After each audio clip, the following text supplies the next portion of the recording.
everyone, welcome to Simple Charm Living. Today I just had to show you a really delicious, what is it called? Baked egg bread pudding with spinach, boursin, and bacon. Boursin?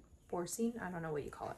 But it's that circular bread, circular cheese that comes in a box. Kind of like a cream cheese, but not, I don't know. I don't cook a lot with it. This is my first time or second time that I've actually cooked with it. But anyways, I don't have the video of how I made it because it was pretty simple.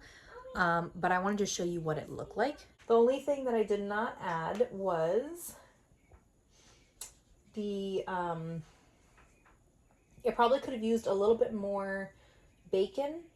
I did not have chives, although the Boursin cheese that I chose was the garlic and herbs one, so I'm assuming that might be chivy inside. And then the other thing is I did not add like the bacon. I had the bacon pre-cooked, so it probably would taste a lot better if I had made the bacon today and used that oil to cook the shallots. But regardless, it still turned out like divine, delicious. So let me show you this beauty. Look at how gorgeous this is.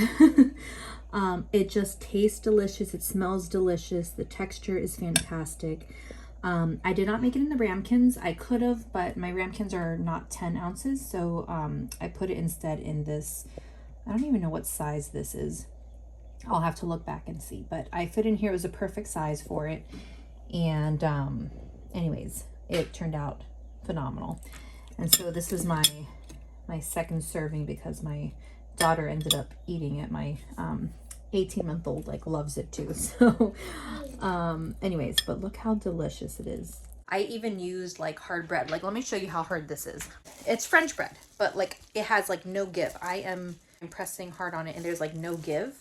And I used it and it is perfect. So even if you have like 3 or 4 day old bread, still cut it, still use it, because it's going to soak up all of the mixture and just make it super soft. And that's what happened now. So don't be scared to use days old bread. It's not going to be a big problem with this recipe. Couple tips, like I said, you can use days old bread for French bread. It's not going to make a big difference. I did weigh it to make the 4 ounces, which is what she had recommended in the recipe. The 6 large eggs that she recommends, that is because you're going to add 4 of them onto the finished product essentially. So the actual mixture itself calls for 2. I added 3 because I figured I wanted to have just a little bit more texture, a little bit more protein in there. So I did add 3 eggs, still turned out fantastic. But the other eggs essentially, so don't freak out when you say, oh my goodness, 6 eggs. She says to crack 6 eggs, or sorry, crack the remaining eggs on top of the ramekins. I think next time if I was to make it again, I would want a little bit more protein. So I maybe would put like cottage cheese in it, in the mixture maybe. Again, as delicious as it is by itself, because it is. I just think if I was to change things up a little bit, if you wanted a little bit more flavor depth, definitely would add in tomatoes just for that acidity. I would keep the 3 eggs in the mixture. And what else would I do? I would probably try it with bacon grease, cooking the shallots in that. Again, it's not needed. I just used olive oil if you want to be a little bit more on the health conscious side. But I had leftover bacon from a day before, so I wanted to just use that up in here.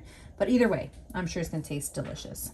It was delicious, and I'm so happy I tried it. It was pretty fast. I mean, it still took some time. Oh, the other thing is because of the ramekins, say to cook it for 15 minutes because it's in a smaller portion. Because I baked it like this in a larger portion, I think I baked it for like 30 minutes, give or take a couple minutes.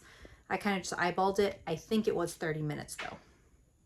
I started with 15, added 5, and then I think I just made it go up to 30. So just keep that in mind. It might be somewhere in the range of 25 to 35 minutes, somewhere around there. Just keep an eye on it. But yeah, that's pretty much it. So thank you so much for watching. If you like this, give it a thumbs up. Let me know in the comments below if you've tried this. What's the next recipe you want me to try just to see. All right, see you all later. Bye.